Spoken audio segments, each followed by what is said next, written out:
everyone, and welcome to the fourth Freethought History Webinar. I'm Daniel James Sharp. I am the editor of the Freethinker. I'm your host this evening.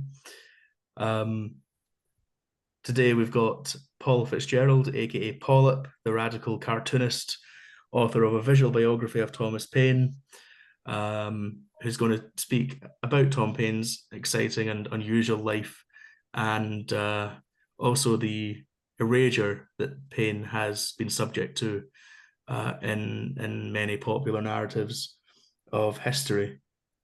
On the screen at the moment, you can see our website links, social media links, so please do check them out if you haven't already.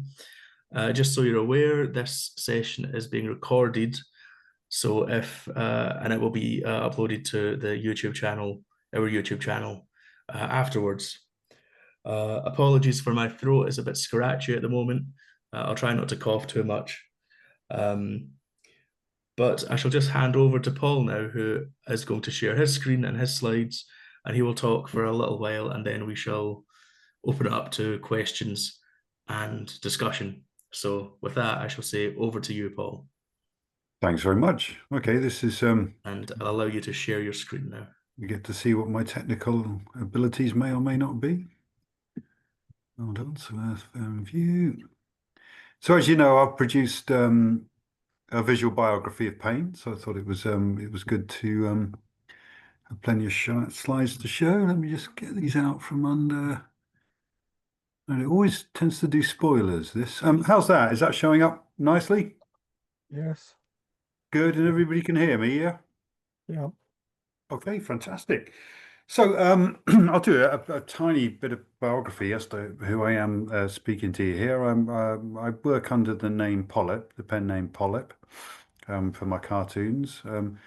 I tend to do these little editorial cartoons about social justice issues. That's my normal kind of fare. Although I've drifted more and more in a kind of state of alarm into wanting to talk about logic, reason and free thinking in the light of the way in which the world appears to be skewing in the opposite direction at the moment. I often in these talks describe Thomas Paine as like the guy who sparked the American experiment in democracy. And now whenever I say, and how is that going, I get a really big laugh from people as to just how troubled things are at the moment. So yeah, I tend to be moving more in that direction now, talking about free thought and rationality issues. This being a good example of it. I'll tell you what, the muted mics are an absolute killer, because part of my brain is hoping to hear at least a little bit of laughter in response to these cartoons, but I'm getting nothing. Which is a bit like drawing them. You're like a stand-up comedian without an audience when you do stuff like this. So yeah, that's been my traditional fare for quite a long time, but I've now drifted into doing graphic novels about basically hidden history. I think when a culture has deliberately forgotten an event or a person or a concept, I think that's incredibly telling, and to me, creatively, it's like a red rag to a bull. I'm just kind of, well, what's going on here? And you usually find that people are still quite threatened by the ideas in that event or that person represented. And Peterloo was one of the sort of first classic examples. Like I set up the Peterloo Memorial Campaign, having realized there was no real commemoration to this massacre that happened in the middle of my home city that altered the course of political history.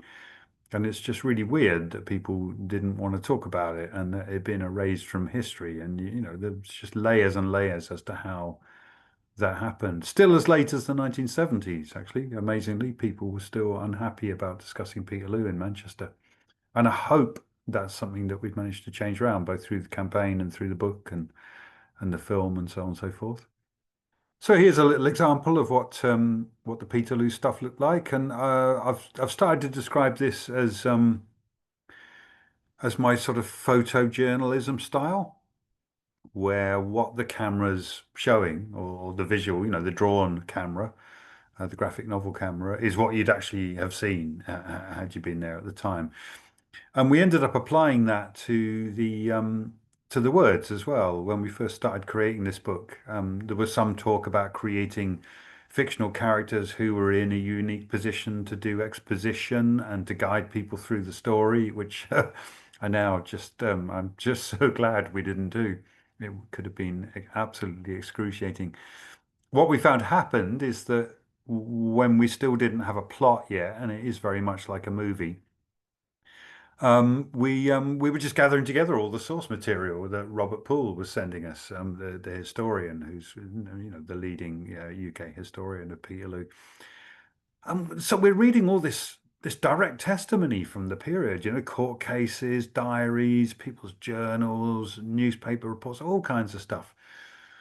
And we thought, like, we are reacting to this in such a strong way emotionally that it already makes a brilliant narrative. And this is when we develop what we call our verbatim technique. It's become mine now, but you just use the words of the period to put the story together.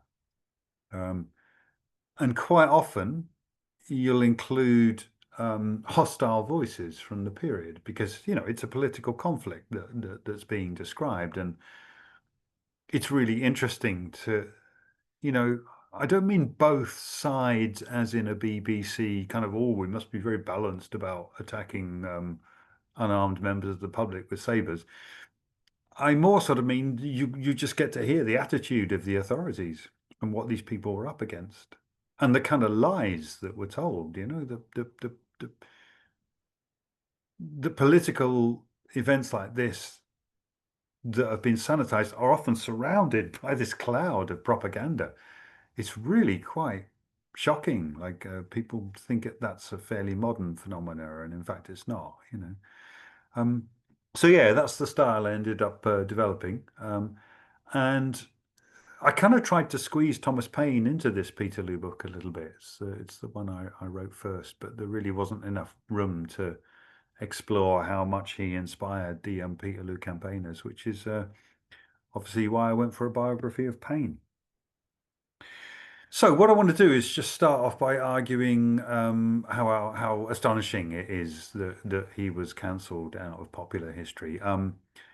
I've kind of over the years become an unapologetic Paine evangelist, or at least advocate, and I very much hope by the end of this you'll see why and want to be one yourselves. So this is a man who transformed the political and intellectual landscape of the world, yeah?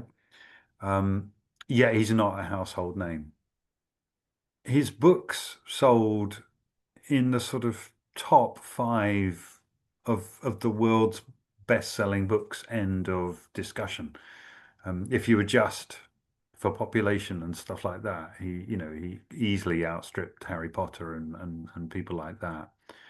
So again, just on the grounds of that, you would have thought he'd be a household name. Oh, who are the best-selling authors in the whole of history?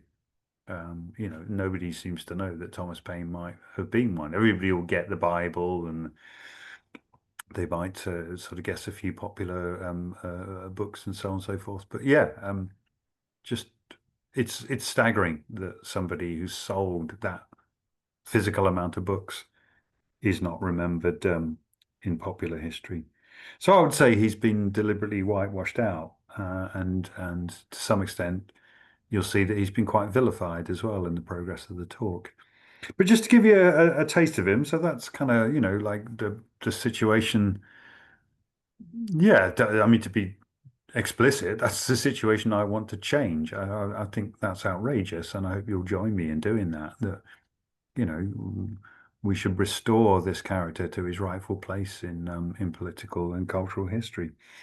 But just to give you an idea of what an amazing modern voice he is, and also to show that by the end of the Peterloo graphic novel, with the sort of photojournalistic style, I was really sick of it by the time I got around to doing Paine. It's actually really quite boring drawing all these figures exactly as the camera would supposedly see them. So I ended up playing around with some sort of surrealist imagery for Paine, like despite the accuracy of the words, because like Peterloo, it's just stuff from the period. I thought because his voice is so shockingly modern. Everybody's familiar with this experience now that those of a puritanical political disposition will now look back through past and attempt to pull all these people down off their pedestals, because they were, somebody's found something that morally compromised them. I mean, I think that's an absolutely nonsensical approach to history. I really don't think that's how we should be looking at people in the past. Partly because it implies the person who's saying, oh, Jefferson was an appalling man. They're sort of implying that if they were born in that period of time, they'd have behaved very, very differently. And I'm not sure that's the case. But yeah, because Paine is such a modern voice, I wanted to be a little bit more playful and have these deliberate anachronisms. And you see it here, of course, with one of my favorite quotes of his. To go with the orrery one, I often quote, "My country is the world, and my religion is to do good," which is great because that's Paine announcing he's the world's first ever do-gooder. But yeah, I think it brings across how he is somebody who survives that hostile process of looking to find fault with historical characters. He was an Enlightenment hero and somebody who was formidable in the promotion of reason and clear thinking. So again, we have this beautiful quote. I just thought it was really appropriate to add Spock to this one. Here's another very Spock-sounding Thomas Paine quote. "To argue with a man who has renounced the use and authority of reason is like administering medicine to the dead," which came across really, really useful when arguing with anti-vaccination people at the time where I was writing this book. It was really good to hear that Paine had something to say about reason and clear thinking. And also just in terms of his politics, I just think some of his phrases. I'm sure you must all be familiar with. I mean, there is a kind of crush-like process when you start investigating political heroes. You do tend to get a bit of a kind of an intellectual crush on them, I think, and I think that's what happened with me and Paine, particularly when he said something that I just thought so summed up the ethical roots of how we behave in terms of international relationships or any rich versus poor relationships. When he said, "I care not how affluent some may be, provided that none be miserable in consequence of it." And I think that's just a fantastic little taster, really, of what Paine was like. So I've said earlier that absolutely everything in my graphic novels, I do my absolute best to make sure that they really are genuine political fact and that you're hearing them in the words of the period. In that spirit, I'm going to tell you a little bit of Thomas Paine's life story. And I promise you, okay, I'm telling you the truth, all right? All of this is recognized historical fact about Paine, even though you're going to find it hilariously unlikely that somebody would have had such a crazy life. So we'll begin, believe it or not, with a strange. So Paine died in America. This will become clearer a little bit later in the talk. But he was an English guy from Norfolk, okay, who migrated to America just before. Well, in fact, the revolution happened as a result of his influence. But yeah, just before the American War of Independence, he's there. And after a very long and exciting life, he actually died in America and was buried on his farm because basically nobody wanted his corpse in their graveyard, which I'll explain a little bit more clearly why later. So yeah, buried in his in a grave in his farm. But in the year 1819, which was the year of the Peterloo massacre that I mentioned earlier, this strange English radical, William Cobbett, decided that he was going to exhume the rotting corpse of Thomas Paine and bring it back to England. Like in a good way, he was thinking, in a good way, I'm going to do this. Cobbett, who was a very odd kind of man, had become fixated on the idea that Paine's remains returning to England a few months after the Peterloo massacre would somehow be the spark of this kind of revolution in democracy, politics, and the church, which yeah, is just a bizarre idea. But what a even after the guy had died, there's just this madness around his life. And this is a reworking I did of a Cruikshank cartoon from the period, which again might sort of go some way to explaining why I sort of drifted into this bizarre, surreal visual style, because just the cartoons from the period were just that bonkers. I mean, this is a guy riding a dragon surrounded by farting little demons, and it's very much that was kind of the tone of the political illustrations of the period. They weren't particularly sober-minded.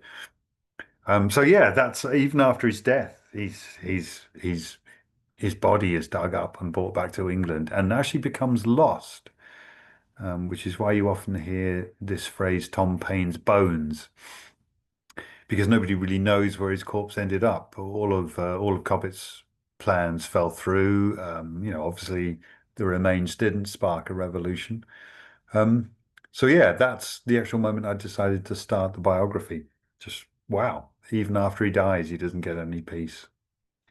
So nobody knows where his remains are. And there's a very beautiful line in the narration about suggesting that that's very similar to his bones could be anywhere in the world. They could be distributed anywhere, much like his ideas are, much like his ideas. So yeah, going back to his youth, which was really, really interesting. He was born to a pretty poor family in Norwich, sorry, in Norfolk, in Thetford, Norfolk. And his dad was a corset maker, which is quite an interesting. He wasn't one of the poorest citizens of the country, but he wasn't brilliantly well paid either. So Paine wasn't born into affluence, and yeah, when he was a kid, he was apprenticed to his father. So his father is hoping he'll grow up to follow the family trade and to become a corset maker. And in his very early youth, Paine decides this is really not what he wants to do with his life. So good for him. He runs away from home. Yeah, runs away to London, not to join the circus, but to become a pirate, which I think is just fantastic. In the era, we're talking about the sort of late 1700s, being a privateer meant that you were a state-sanctioned pirate who got to attack vessels that were the enemy of your king, and you'd get a special letter of dispensation saying you were allowed to do this. And Paine decides this is maybe where he wants to take his career. Which is kind of just amazing, because the amount of what they now call in films as foreshadowing of this attempt going to sea that he made is really quite spectacular. He saw an ad in the newspaper for a boat, a privateer vessel, which was going to sail against the French, called the Terrible. And it's docked at Execution Dock. Yeah. The name of the captain is Captain Death.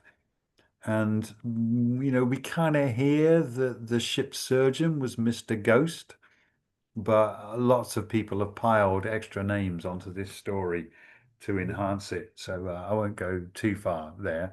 But yeah, I mean, what a set of red flags that Paine was prepared to ignore.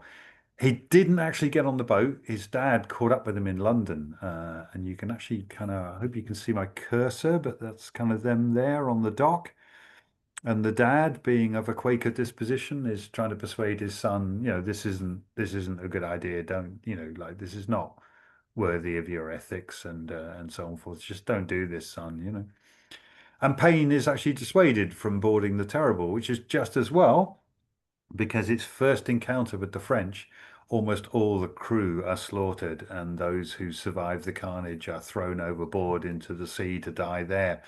And it became quite a cause célèbre, actually, how the crew were treated by the French.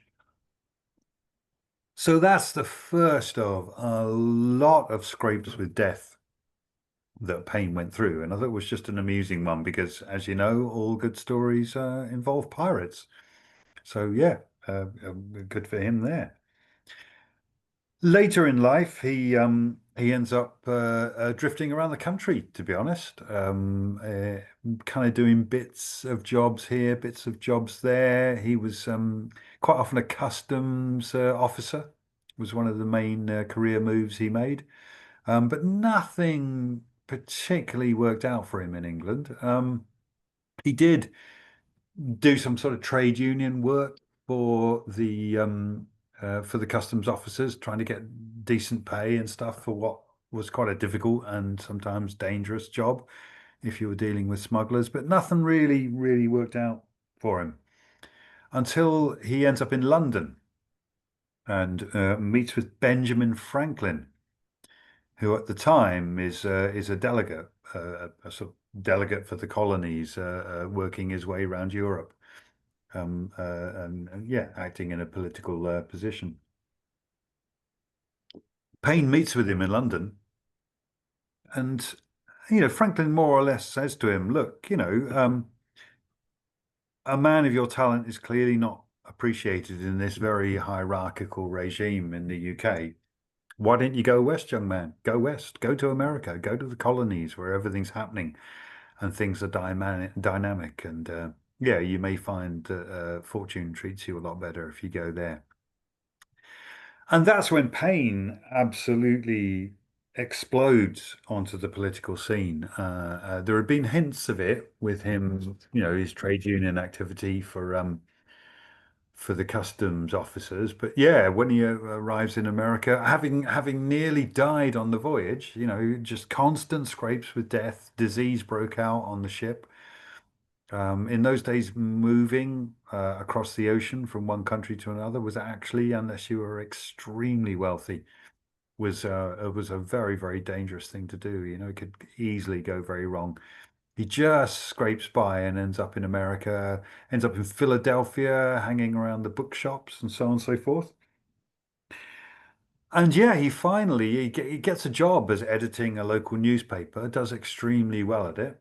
Is immediately recognized as a dynamic force in terms of his writing. And he then decides to publish a book called Common Sense. Yeah, one of the first, and his first really famous, successful title. It's important to bear in mind that in the colonies at the time, people like Washington and Ben Franklin and Jefferson and so on and so forth, they weren't all chomping at the bit for independence. It's a bit of a misunderstanding. A lot of them felt they could still negotiate with the crown and actually, get much better rights in terms of how they were represented and who got to run their lives for them, basically, or rule their lives. And it was Paine really who pulled all these arguments together in Common Sense, and it became an instant bestseller. And nobody knew who'd published it. He published it anonymously at first. And it just explodes onto the political scene and transforms people's perceptions of themselves, where they start to see themselves as revolutionaries who want to break with England and no longer want to be ruled by a king. And Paine doesn't just talk about the practicalities of this in Common Sense. He talks about, well, why is somebody a king? I mean, how does this make any sense whatsoever?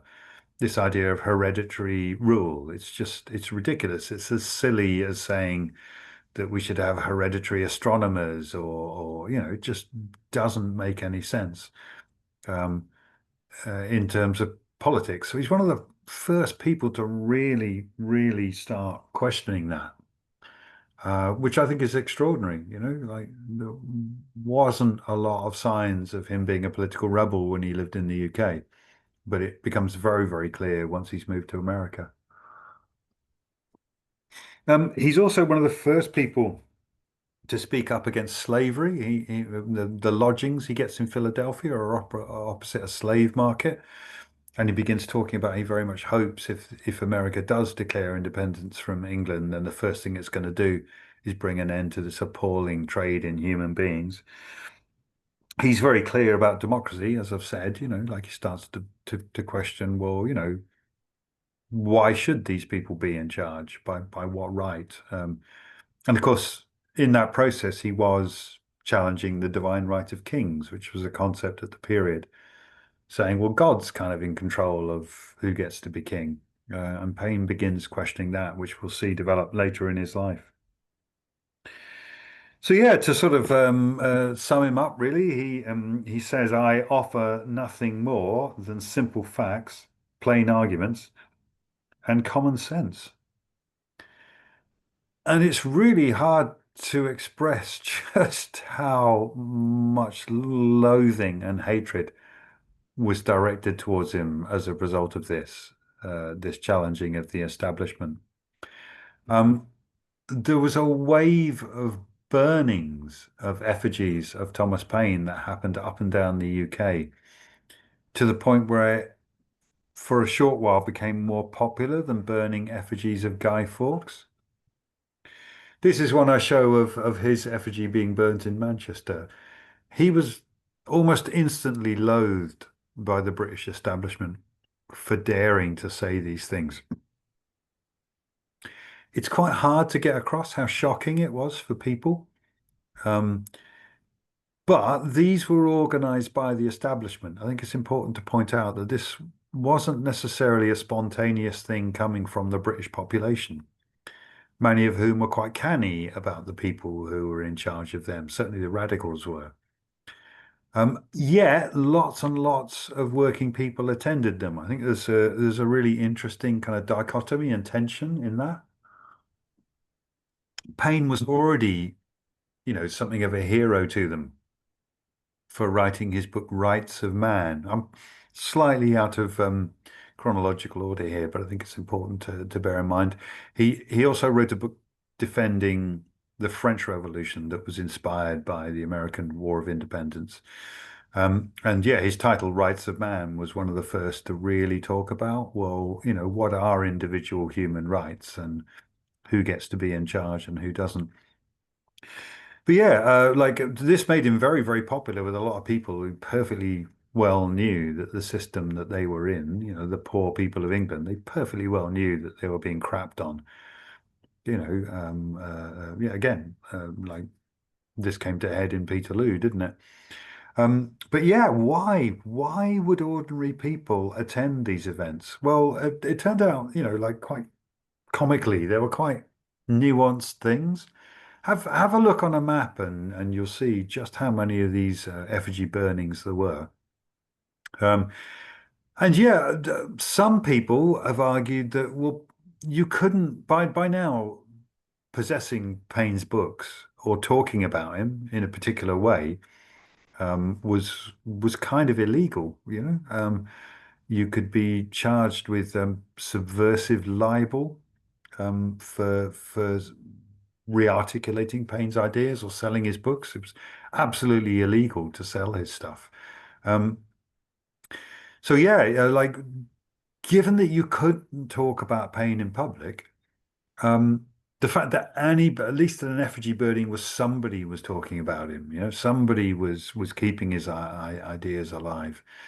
But there's also stories about how, like these burnings were organized by the local upper classes who wanted to, get this very, very sort of modern theme. They really wanted to get this hatred going towards Paine and his supporters.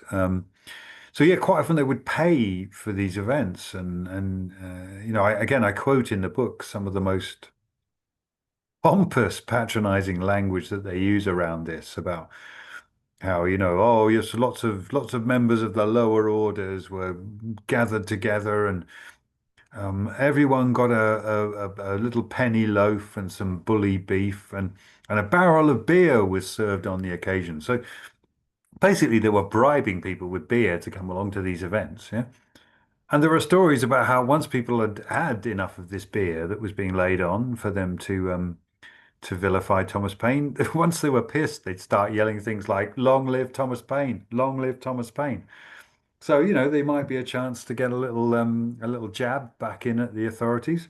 I think the funniest story is one in a much smaller village where the local rector organized and paid for the burning of a Paine effigy. He basically went to some people who'd been at Waterloo, impoverished soldiers, and who didn't have any work, and so I said, look, if I give you a guinea, will you burn an effigy of Thomas Paine? And they're kind of, yeah, yeah, Gov, we'll sort that out for you. Absolutely no problem. But apparently a local, somebody who was described in the press as an intelligent local gentleman who I quite like, found out the same blokes who'd burnt the effigy of Paine and gave them 2 guineas to burn an effigy of the rector. And as the newspaper report says, to which they readily agreed, which I think is just fantastic. I mean, sometimes it's just it's people taking the piss out of their betters and those who are in control of them. So yeah, really, really interesting that it would have been reacted to in such a way, and that there would have been so many of these appalling burnings. I can't emphasize enough that the government charged him with seditious libel. They banned his books. It was really dangerous to sell Paine's books in the UK, but there are stories of them being smuggled into villages in sort of sacks in mules that were normally used for mining transportation. There was almost a kind of an underground network of communicating Paine's ideas from one community to another. So yeah, it got in a lot of ways it got very tense. So yeah, Paine. I mean, this is very very compacted version of his life story, but basically he went to America and helped spark the American War of Independence, and as a result became a huge hero in America. He was a soldier in Washington's army. While he was serving in the army, Washington realized that perhaps his words were better at targeting the enemy than his guns might have been. He was not particularly a trained soldier or anything like that. So yeah, he wrote Common Sense while under the auspices of or sorry, he wrote the American Crisis under the auspices of the Revolutionary Army. And I think that's probably his work that's best known. It begins, "These are the times that try men's souls." And it's basically a rallying call for the troops, sort of saying, look, I realize that your circumstances look desperate. This is just before they famously crossed the Delaware, one of the first kind of really decisive battles in the history of the American War of Independence. Yeah, and Paine writes this extraordinary speech to inspire the troops. So as a result of this, he's an American hero, absolute American hero. And once America does have independence, Paine returns to one of his first true loves. I mean, he kind of talked about when he was in London with the money that he got from his second pirating expedition, which wasn't anywhere near as dangerous as the first one, and meant he had a little bit of money in his pocket as a very young man. He talks about how he bought a set of globes, and the natural bent of his mind was towards science. So yeah, after the American War of Independence, he becomes quite obsessed with the idea of building a single span iron bridge, and comes up with a design that, as far as I can see, is actually biomimicry. He comes up with an idea of how this bridge might work, yeah, based on things like it says in his patent, it's based on things like a spider's web, like the actual sort of cross section of the arching was based on that. But he was also looking through microscopes at the way in which nature will take X quantity of material, yeah, and then spread it out over a greater volume in a kind of a lattice formation that retains a lot of the strength of the solid block. So we're talking about sort of truss beams and stuff like that, where you've got a certain amount of metal available. How can you divide and subdivide it and create a structure that will still have a lot of strength as compared to, say, the solidity of a stone bridge? And yeah, he says that this, resembles the cross section of reeds and what a bird's bill looks like under a microscope.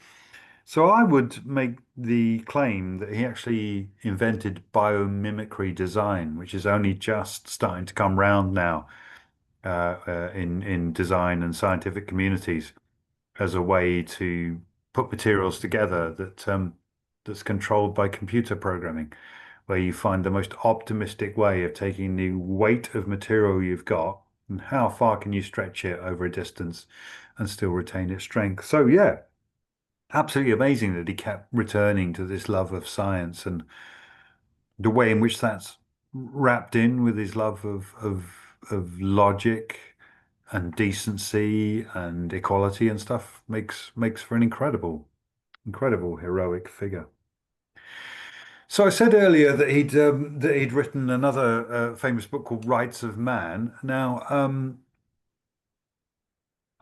to some extent, people have forgotten the links between the American War of Independence and the French Revolution. Partly, I think, because the French Revolution went so wrong and turned into such an appalling bloodbath that perhaps that people have wanted to separate the two in their heads. But yeah, Rights of Man, Paine's, one of his many famous titles, was in defense of the French Revolution, who saw themselves as continuing the tradition of the American War of Independence. And Paine wrote Rights of Man in response to like the sort of criticisms that people were throwing at the French Revolution. He sensed that there was this kind of intense hostility towards it, and felt he had to defend it, and did so in public. And as a result, became a hero not only to the English working classes and the American revolutionaries, but the same in France. He was a celebrated figure for defending this nascent democratic revolution.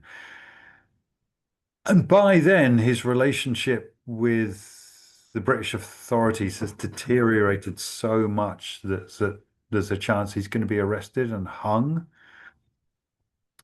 They're reluctant to hang him because they don't want to create a martyr, but they kind of want him gone, because he keeps popping back over to England when he's really should be living in America. Yeah, and eventually it's actually, believe it or not, William Blake who warns him at the end of a radical meeting that they're both attending that you're pushing your luck too much, mate, and if you go home tonight, you'll be arrested and they'll probably hang you. Paine, in the meantime, has received an invitation to join the new revolutionary government in America, in France. Because of Rights of Man, he's a recognized hero to these people. So the two fall together, and he decides to flee England for France and become part of the revolutionary government there. He wasn't the only foreigner who was invited to join in with this, but yeah, it seemed a natural place for him to go. Obviously, he's really, really positive in the early days of the French Revolution. He thinks everything's going absolutely fine. And yeah, he is. He's recognized as an absolute hero by these people, including by Robespierre and Marat and people like that. But This is the moment where things in his life become extremely strange. He's a hero until the French actually arrest their king. Yeah, they've had this really bizarre relationship with him up till now, but when they finally arrest him and put him on trial, they're doing so to send him to the guillotine, basically. And Paine, who has been adamantly against royalty for his whole adult life, where he's just kind of this is an absolute nonsense idea, doesn't actually want to see the king killed. He argues that if we're going to begin this new society, let's not do it with bloodshed. In fact, let's exile the guy to America, where he might actually learn what true citizenship and government actually mean. It seems a relatively innocuous thing to suggest. I mean, there's been lots of instances, haven't there, throughout history where, should we kill this political leader because we don't want them to be to continue to be a figure that people can rally around? You might want to argue that Paine was being naive or not, but just this suggestion that they shouldn't murder this man and they should send him into exile drives Robespierre and all of those others into an absolute frenzy against Paine. And I think this is one of the moments where, it becomes his story has a kind of modern resonance that's quite disturbing, which is again why I've called the talk like this cancelled political hero. It seems to me that one of the things that went deeply wrong with the French Revolution is it's not so much that people like Robespierre and Marat were these disturbed individuals who latched onto a revolution or created one.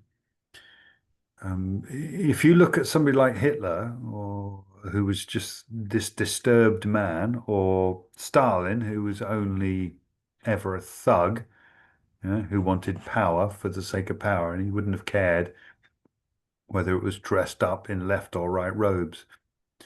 People like Robespierre and Marat actually were genuinely ethical people who I think, at the least in the early days of the French Revolution, really, really did want a good outcome for their fellow human beings. But they became so obsessed with the idea that they had to get everything right, that they were this new moral authority from which there could be no dissent. Yeah, I think that's one of the most disturbing things in the story, and I hope it's captured in this sort of denouncement image of somebody pointing over at Paine. Fanatics lose track of morality, the more certain an individual becomes that they cannot possibly be wrong, and they have the one true answer, then the more inclined they become, if you disagree with them about just one issue or one political clause, they will wipe you out. You will become the enemy. You won't become somebody who was their hero, who agrees with 95% of the things that they stand for. If you disagree about this one thing, it discredits everything else you do. And I think that's a really, really disturbing phenomena that people should be extremely wary of in modern political life. I was really surprised that Paine's life acted as such an intense symbol of this. So, as a result of simply suggesting that the king should not have his head cut off, but should be sent into exile, which is not an outrageous thing to say. You might disagree with it, you might think it's naive, but Paine comes really close to winning this vote in the convention. And so after that, he's Marat and Robespierre's target. They become increasingly irrational about him. And basically they put him in jail. Uh, he ends up in this bizarre prison. Again, his life story is just ridiculous. It's just absurd. The prison is an old hotel, sorry, palace that's been converted into a prison by the Revolutionary Guards. Paine's dumped in there, basically waiting to go to the guillotine. So if you want to talk about Paine being one of the first people in history to be cancelled, yeah, they were really seriously going to cancel him with a razor sharp blade to the neck, So yeah, they took their cancelling quite seriously in those days. So Paine's basically waiting his time in this bizarre luxury palace that's been converted into a prison, waiting to go to the guillotine because he's displeased Marat and Robespierre with one clause, and he's in there with loads of other French revolutionaries as well, like Danton, who also fell foul of this fanatical regime that acts as such a warning, I think, to modern radicals in terms of how they think about the world. So yeah, how's he going to escape the guillotine? Well, basically, he gets prison fever. Yeah. Um, and the warden of the prison agrees that he can have his cell door open. Yeah. To get some fresh air because they don't really want him to die before they cut his head off because they're nice like that, very considerate. Yeah, so he's allowed to have the door open. The way in which people were assigned to the guillotine is the warden would come down the corridor, next to all these improvised cells in the middle of this converted palace, and would mark the door with chalk during the night, which was to say you're going to the guillotine the next day. Yeah? Paine's door is open when this happens. In fact, I hope this acts as a kind of a model. It's one of those doors that opens all the way and ends up lying flat against the wall. The jailer marks it with the chalk, and then the people in the cell with Paine realize, wow, we can just shut the door now and the mark will be on the inside, and we're not going to the guillotine tomorrow. Which is just an extraordinary, a bit like the story I told you earlier about the pirate ship he nearly went on. That's just amazing. That's such a close scrape with death. We've only got one historical source for that, and that's Paine himself. Yeah. So, that's not the best evidence you could possibly have. I personally don't think it's a true story. It's like I cannot imagine any jailer walking down a corridor not realizing that there was a great big gap in the wall where the door would normally be, and the door is in fact open. No one would make such a foolish error. I think the jailer did it deliberately, simply because they didn't want to see Tom Paine go to the guillotine. He was a hero. You couldn't protest against his incarceration or his sentence because you'd then go on the list yourself. Um, but yeah, I find that story really hard to believe. But by the skin of his teeth, Paine actually escapes the execution that was coming to him. The most phenomenal thing he does, I think, when he's in this kind of posh prison is waiting execution. Talk about the amount of focus this guy has. He begins writing his last kind of really big seller called The Age of Reason. And it's where he begins to first articulate his ideas about religion, which I'll read out to you now. I mean, it's really spooky that these lines were written in jail. All national institutions of churches, whether Jewish, Christian, or Turkish, appear to me no other than human inventions set up to terrify and enslave mankind and to monopolize power and profit. So he's basically saying he has no need of these religions, and goes on to say, my own mind is my own church.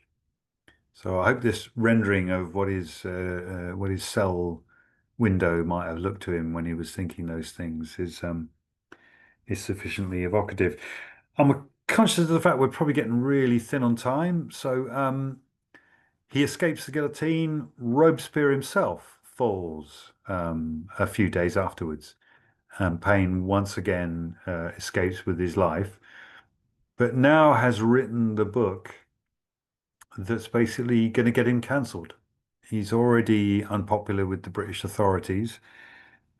Still popular in America, still regarded as a hero by most of the people there. But yeah, he writes this book called The Age of Reason, which is essentially an attack on organized religion. And I think the contents of that book are one of the few things that have kept his memory alive, because so many atheists and humanists have considered Paine to be a non-believer, which is really interesting because he wasn't. He wasn't a non-believer. He was a deist. He believed in a non-intervening, ethical, benevolent God who doesn't directly interact with humanity and certainly doesn't dictate holy books. It was that particular type of religion that he was attacking really strongly in The Age of Reason. And it's a brilliant read. I mean, I strongly, strongly recommend it as a book.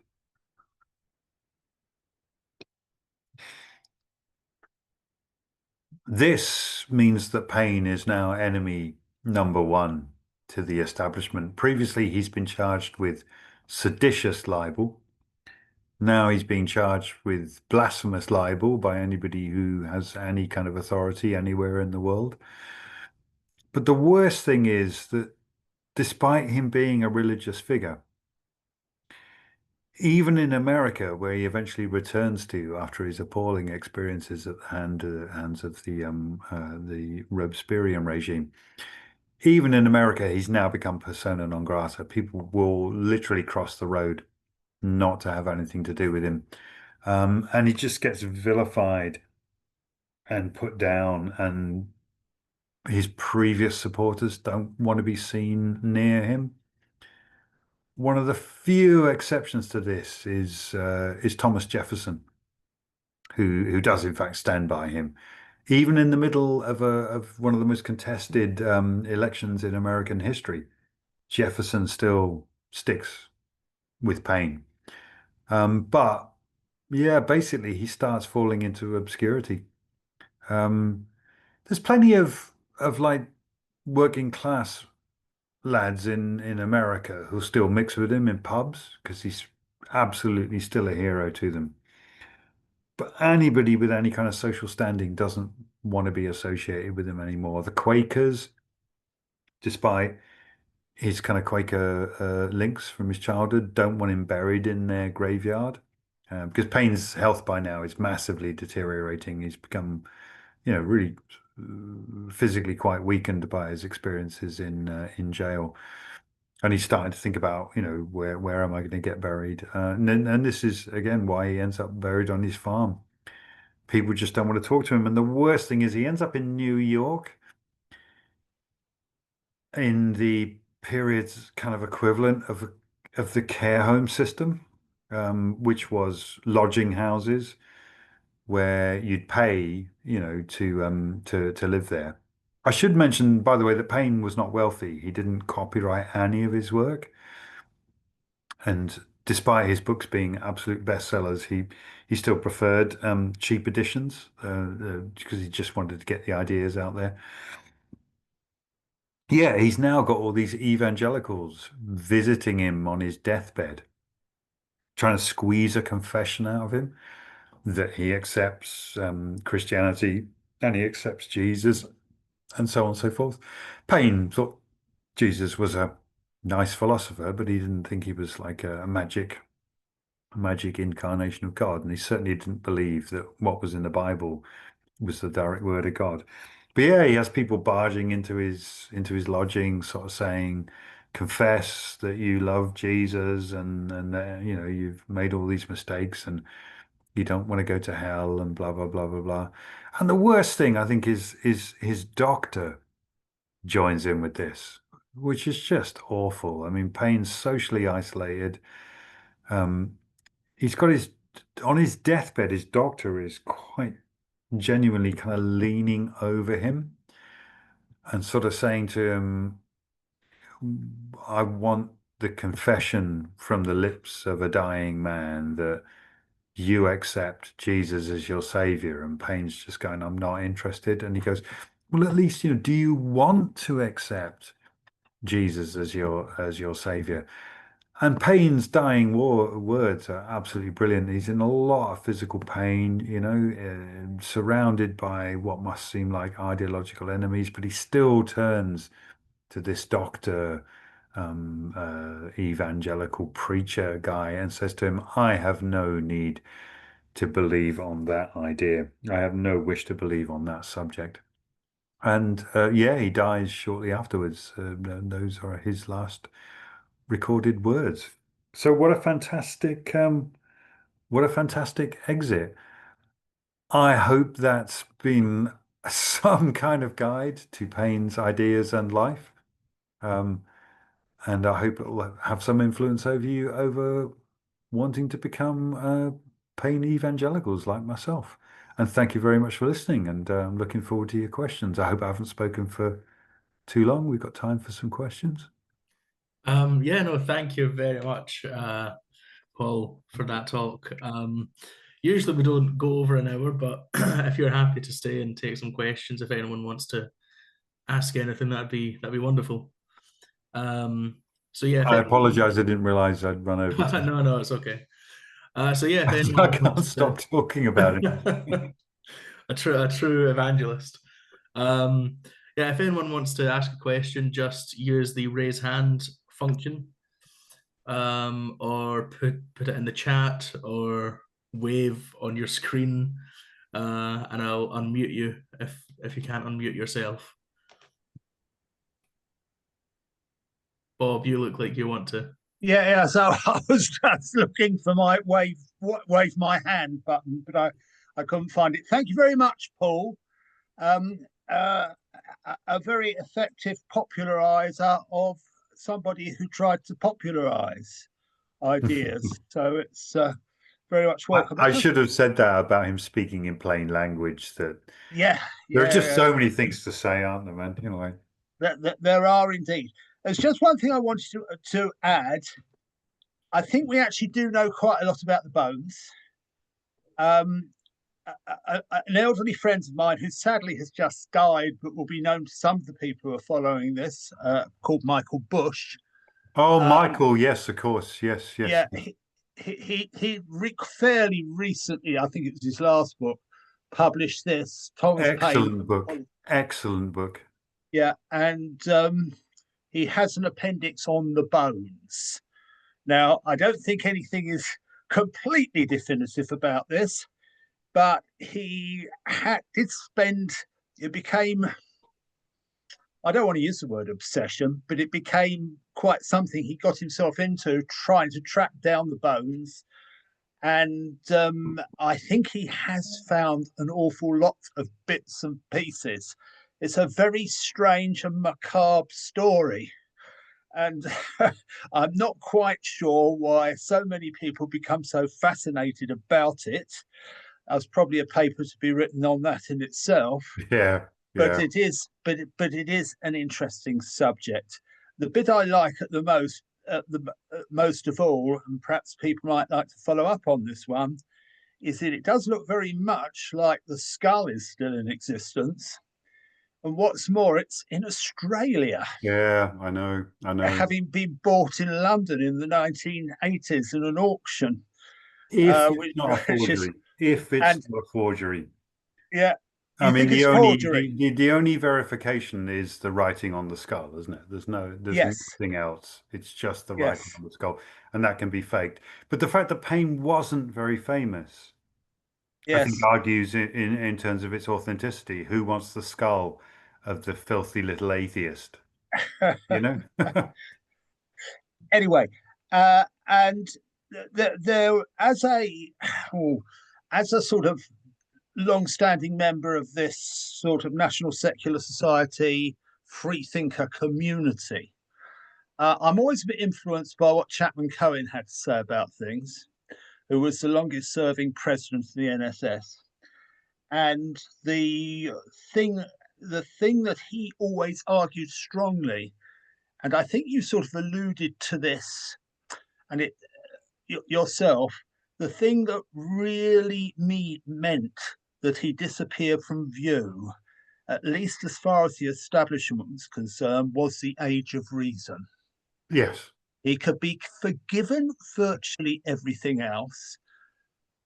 In this country, we grew out of the idea that we completely vilify Republicans, for example, which he was.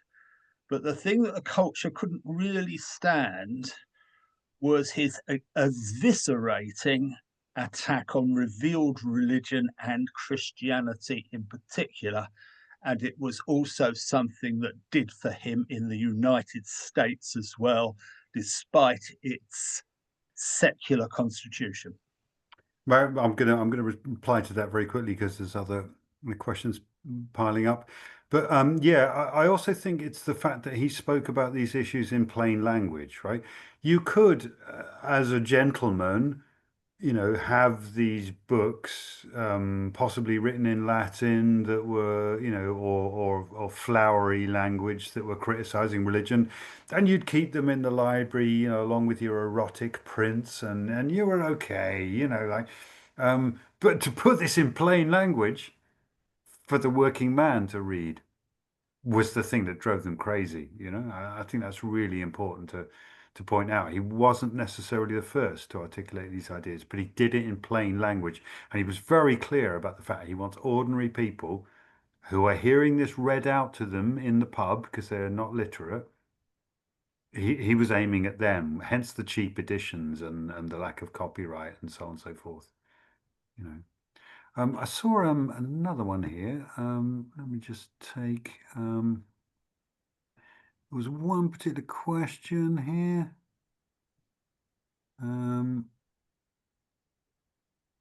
No, I've not spotted it. So I think there was somebody asked Michael Schnars, I think I'm pronouncing that right.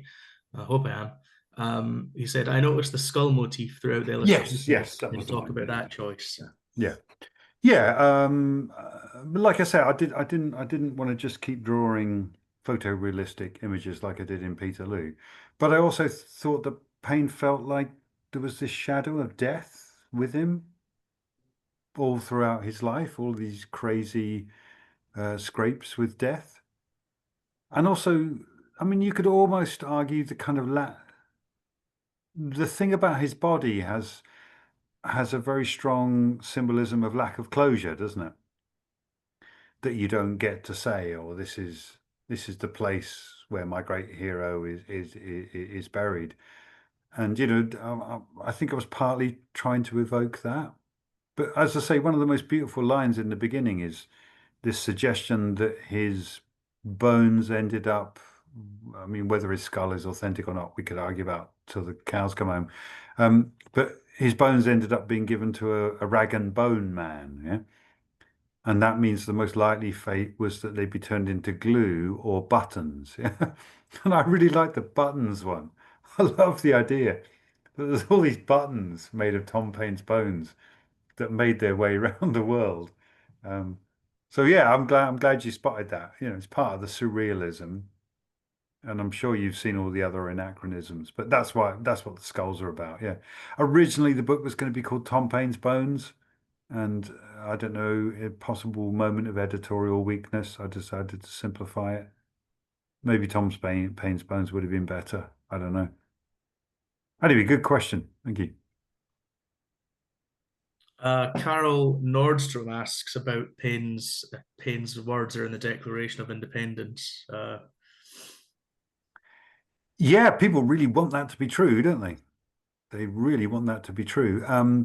there's been some studies, haven't there? A draft of the Declaration of Independence has been found with some writing on the back saying, has this been shown to TP or some such?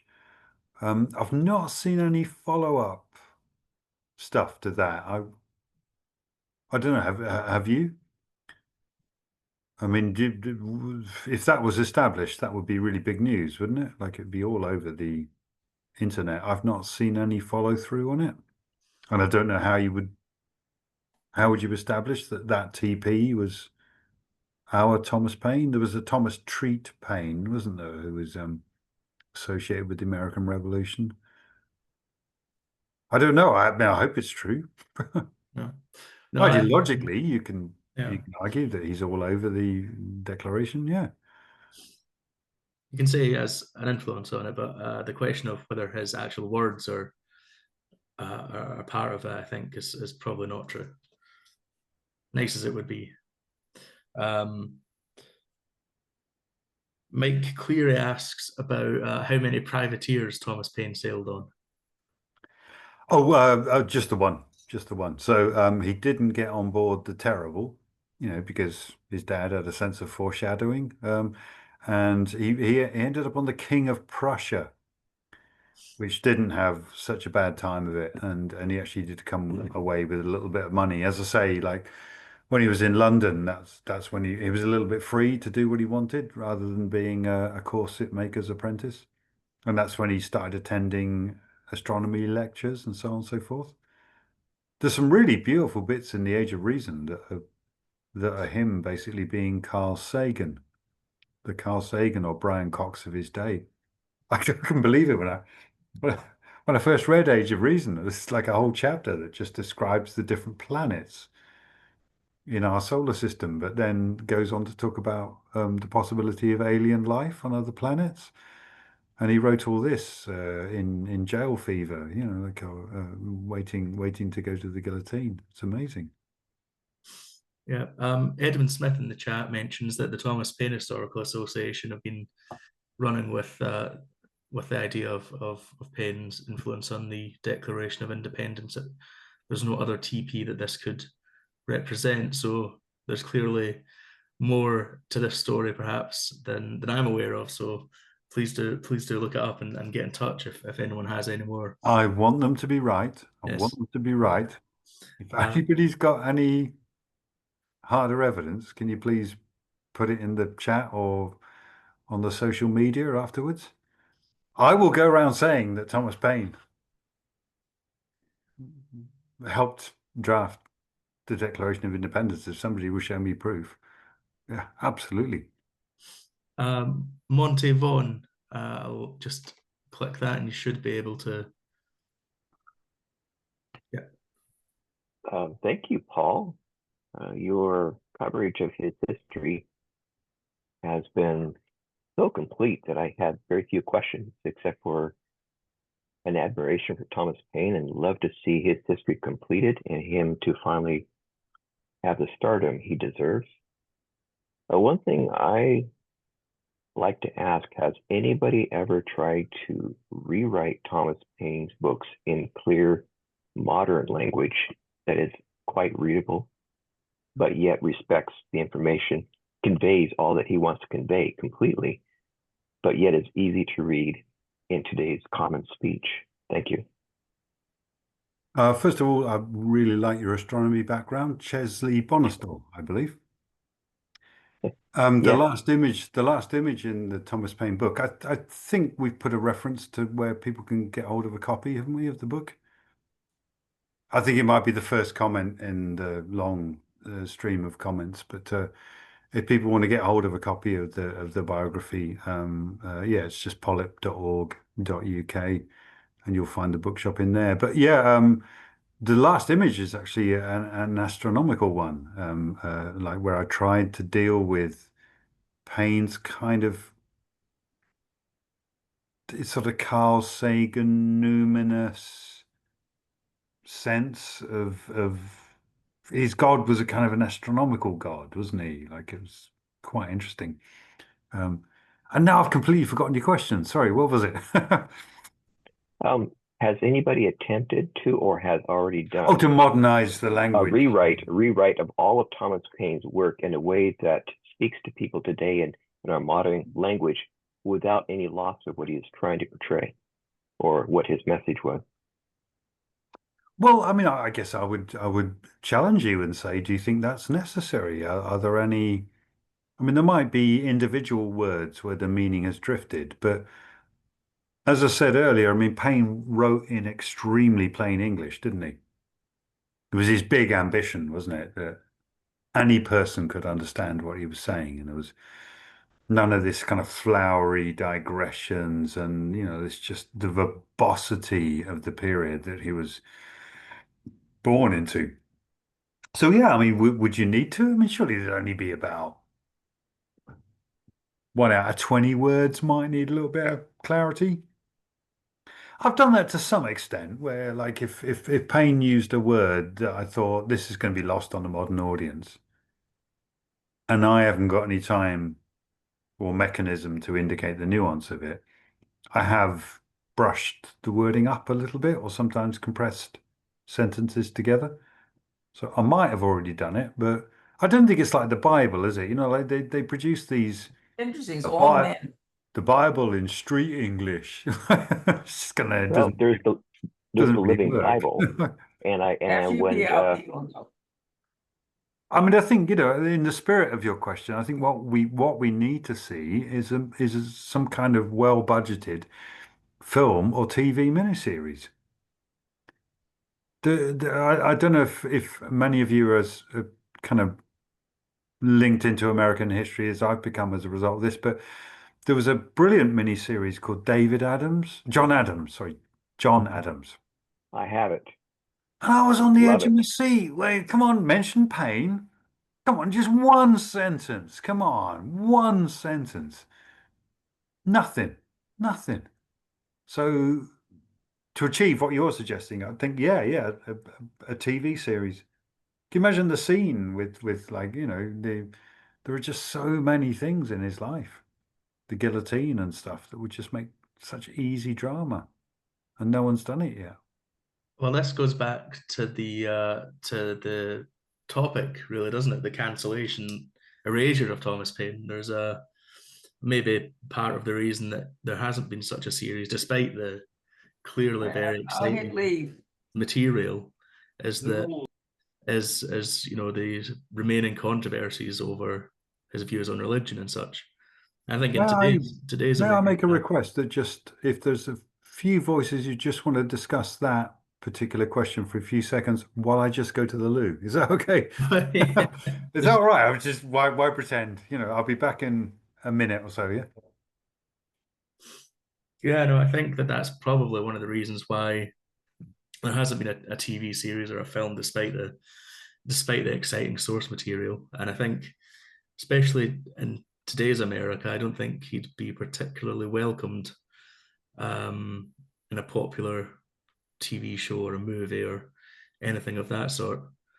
I think Edmund Smith mentioned in the comments that Paine's books were actually removed from US libraries in the 60s, 50s and 60s during McCarthyism, which I didn't know.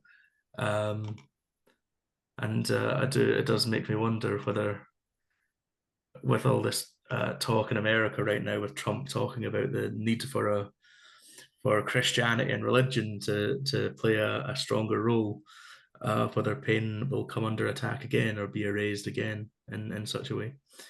That's a thought anyway. But does anyone else have any further thoughts on any of that, or any further questions for Paul when he gets back?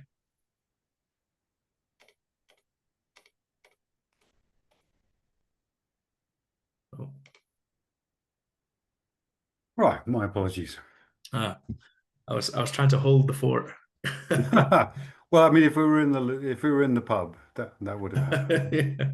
Do we have any other questions then, or people, or any challenges? Indeed, if anybody disagrees with what I've said, that would be quite interesting.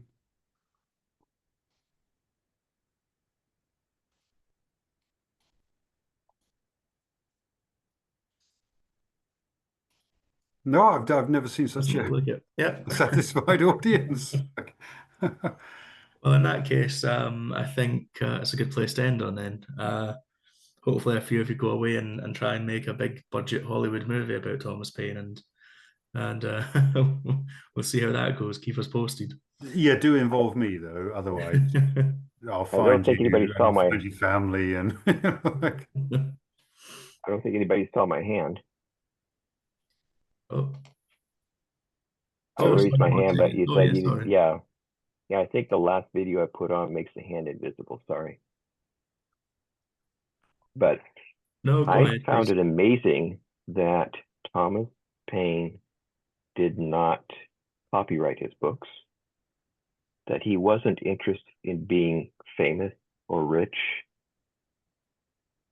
That really requires a lot of maturity, realizing perhaps he's got a little Buddha wisdom in him that the, our idea of promoting ourselves, what's the word, our personality, is not important. We live and we die. It's the idea that moves on, that we as a whole society improve. And when that happens, you as an individual are satisfied equally as well. You don't need to be praised. You don't need, to be shouted upon, that you don't get insulted. You can play with ideas without taking it personal. And I said, wow, what a guy. that's a great question because I only found out today that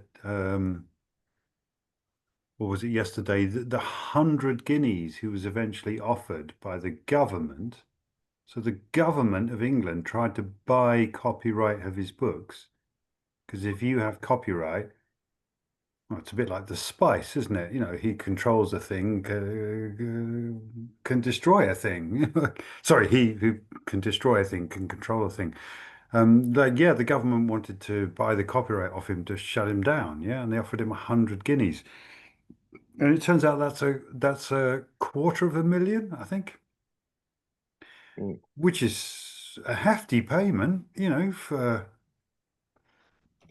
a broke bloke who, I mean, he never had much money, but his quote, I think, really, really addresses what you're saying when he said, I am a farmer of ideas and all the crops I raise, I give away. I think that was the moment where I just went, oh, okay, I've got to do this book because I don't put copyright on my work. Like you're supposed to copyright every single cartoon, are you? With these kind of dire threats. And I've found that people who want to The word, stick one of them on the bathroom wall, great. A load of students are gluing them up in the bathrooms, that's fine. People who know that they're supposed to pay, they go ahead and pay anyway. So why plaster everything with copyright? But yeah, what an amazing bloke, eh? yes, I want to add to that the greatest dangers in the world is people are so full of themselves that a lot of lives are lost. Who was the guy in Israel? Forgot his name. Yes, I What mean, happened in Gaza, and then you got Putin, you got Trump. I mean, or Stalin. This is dangerous when people are so full of themselves that it's okay to lose lives, or people justify the loss of lives to preserve culture. Culture has no feelings. It does not need defense. When people start dying, the culture is worthless.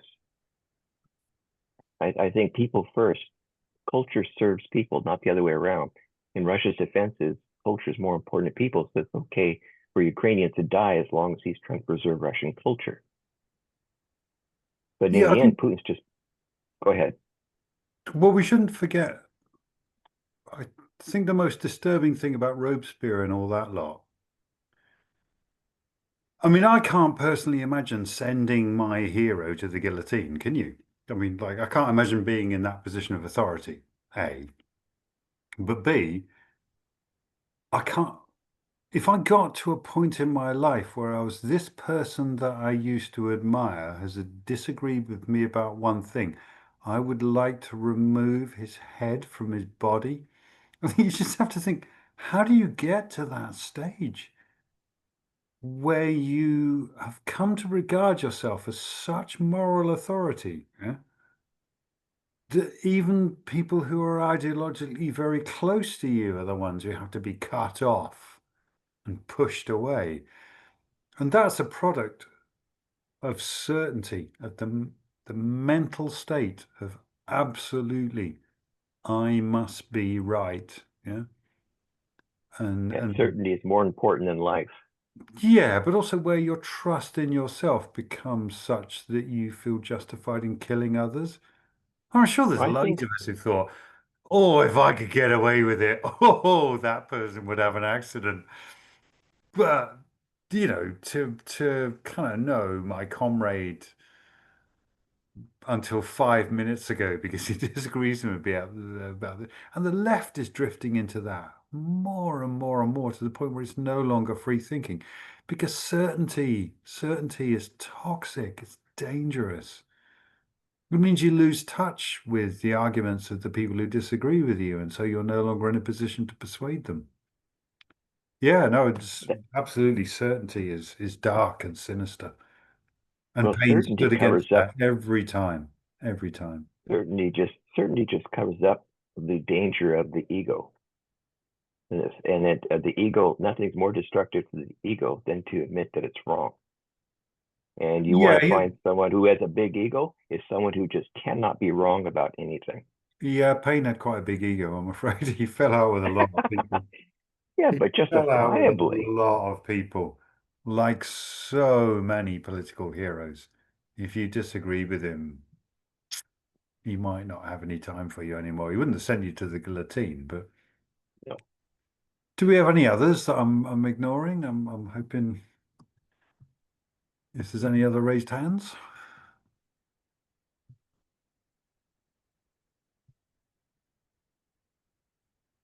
No? I don't think so. I can't see anything. Okay, well, as you say, maybe a good time to finish. I hope we haven't strayed for too long. Good chat as well. Lots of interesting things in the chat. But yeah, well, on that note, I'll quickly share my screen again. Oh.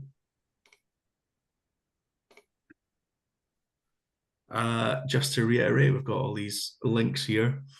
And if you can donate to the Freethinker and would like to do so, we're funded by we have historic funds and rely on the generosity of readers. So we'd much appreciate that as well.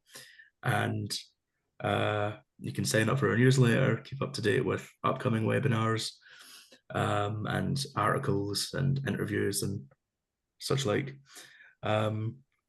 Yeah, I'll wrap it up there and I'll just reiterate polyp.org.uk.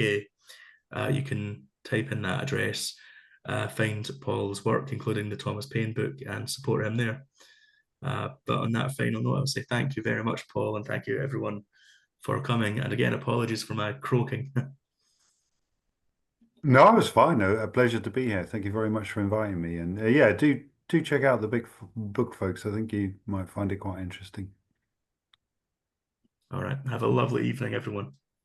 Nice one. Thanks very much, folks.